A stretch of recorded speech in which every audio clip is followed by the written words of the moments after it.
এখানে কিন্তু দেখতে পাচ্ছ বলা হচ্ছে tentative calendar of examination for the year 2024 to 2025, অর্থাৎ এটা একটা টেন্টেটিভ ক্যালেন্ডার রাখা হয়েছে 24-25 সেশনের জন্য।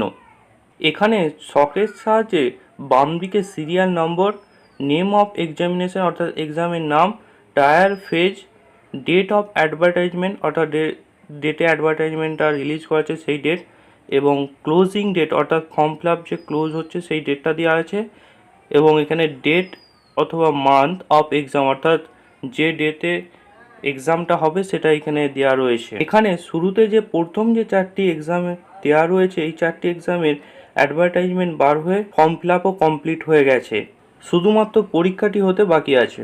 এবং প্রথম 4টি এক্সামিনেশনের পর 5 নম্বর থেকে তোমরা দেখতে পাবে এক্সামের নাম দেওয়া রয়েছে combined graduate level examination 2024 tyre 1 CBE.